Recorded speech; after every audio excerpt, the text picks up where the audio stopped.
आज हम लोग अररिया और किशनगंज में एक सभा करने आए थे। अररिया में, नरपतगंज में और किशनगंज में एक सभा करके मैं अभी यहाँ पहुँचा हूँ। कल पूर्णिया और कटिहार में 2 सभा और करेंगे। इसके बाद जो पार्टी के 2 कार्यक्रम हैं जिसके बारे में मैं आपको बताना चाहता हूँ। 11 मई से जन स्वराज पार्टी की ओर से, जन स्वराज परिवार से जुड़े हुए सभी सदस्यों की ओर से 3 बड़े मुद्दे जो पिछले 4-5 सालों से बिहार के सामाजिक राजनीतिक चर्चा के केंद्र में रहे हैं, उन 3 बड़े मुद्दों पर जन स्वराज एक व्यापक राज्यव्यापी जन अभियान शुरू कर रहा है, जिसके तहत 1 करोड़ लोगों से हम लोग जाकर मिलेंगे और उनसे उन 3 बातों को साझा करेंगे और उन बातों पर उनकी सहमति, उनका हस्ताक्षर लिया जाएगा। 3 मुद्दे क्या हैं वो मैं आपसे साझा कर देता हूँ। पहला मुद्दा है जातीय जनगणना, जिसके नाम पर पिछले 3-4 साल से इतनी राजनीति हुई है। जातीय उन्माद को बढ़ाने की कोशिश की गई, राजनीतिक रोटी सेकने का प्रयास किया गया। हम लोग ये दिखाना चाहते हैं कि कैसे जातीय जनगणना का उपयोग सिर्फ और सिर्फ राजनीतिक मकसद से बिहार जैसे राज्य में किया जा रहा है। बिहार में जैसा कि आप लोग को याद होगा 2023 में जातीय जनगणना पूरी कर ली गई और 7 नवंबर 2023 को जातीय जनगणना का जो रिपोर्ट आया उसको बिहार की विधानसभा के पटल पर रखा गया। उसमें एक बात जो खुलकर सामने आई कि पिछले 30-35 साल से सामाजिक न्याय और समाजवाद की राजनीति करने का दावा करने वाले लोगों की सरकार रहने के बावजूद समाज के दलित, महादलित, अति पिछड़ा मुस्लिम समाज के जो लोग हैं, आज भी उनकी स्थिति वही है जो 35 वर्ष से पहले थी। एक मैं सिर्फ आपसे आंकड़ा दूंगा क्योंकि आप में से भी ज़्यादातर लोग उस जनगणना के रिपोर्ट को पढ़े नहीं होंगे। जनगणना के रिपोर्ट में लिखा हुआ है कि सिर्फ 3%, याद रखिए, सिर्फ 3% दलित समाज के लोग ही बिहार में आज भी 12वीं क्लास पास करते हैं। 5% से कम अति पिछड़ा समाज के लोग 12वीं का पास करते हैं और 7% से कम मुस्लिम समुदाय के लोग 12वीं पास करते हैं। जनगणना हो गई, रिपोर्ट आ गया, लेकिन उसके बाद उस पर कोई कार्रवाई नहीं हुई। और जो हम लोग हमेशा कहते हैं कि जनगणना होने से कुछ सुधार नहीं होगा, जब तक जनगणना के आधार पर कोई कार्रवाई नहीं होगी तब तक सुधार नहीं हो सकता है।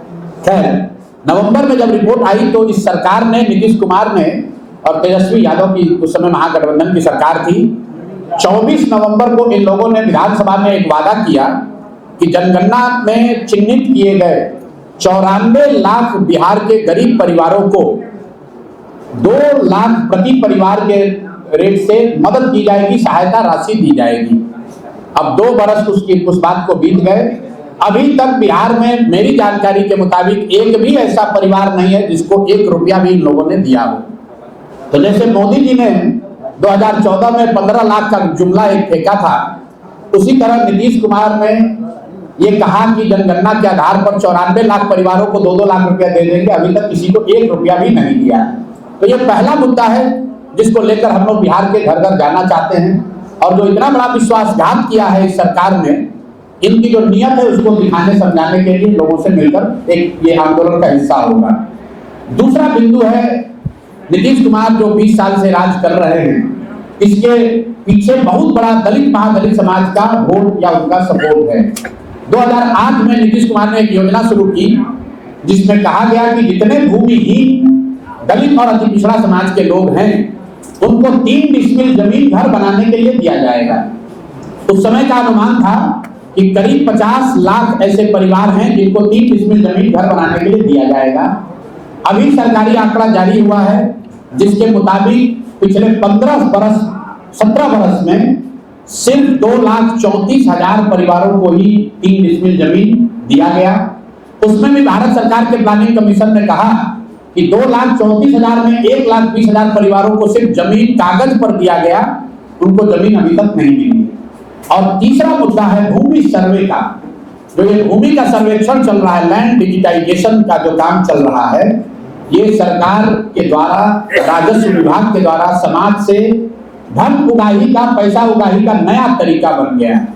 रसीद कटाने के नाम पर, वंशावली बनाने के नाम पर या दाखिल खारिज और जमाबंदी के नाम पर हर परिवार से 10, 20, 25, 50 हजार रुपया लिया जा रहा है। ये कहा जा रहा है कि जमीन का सर्वे होगा, इसका मालिकाना हक तय होगा, सब लैंड का रिकॉर्ड डिजिटाइज हो जाएगा।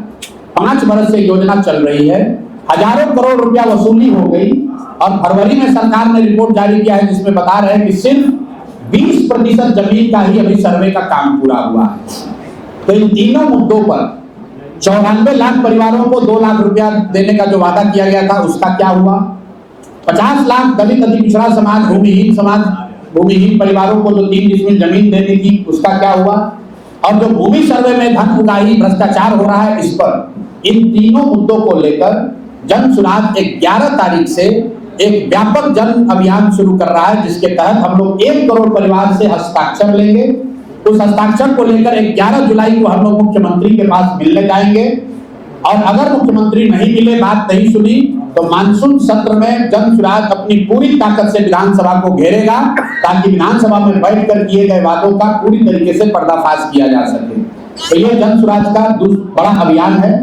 इसके अलावा 20 मई से मैं स्वयं बिहार बदलाव यात्रा पर निकल रहा हूं, जिसके तहत सारण जिले के सिदाब दियारा गांव से, जो जेपी का गांव है, वहां से हम लोग एक यात्रा शुरू कर रहे हैं जिसका नाम है बिहार बदलाव यात्रा।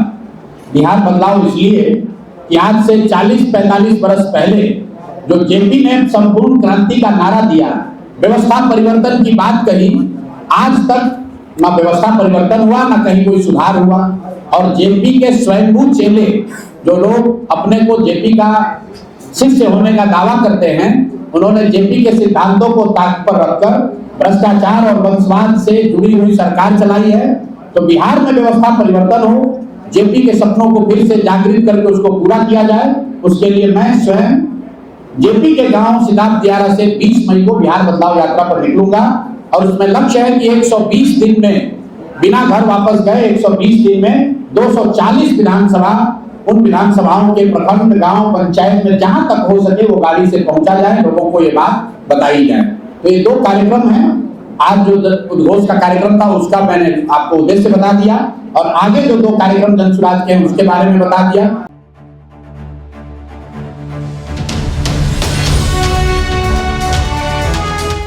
ट्रू रिपोर्ट्स, सच आप तक।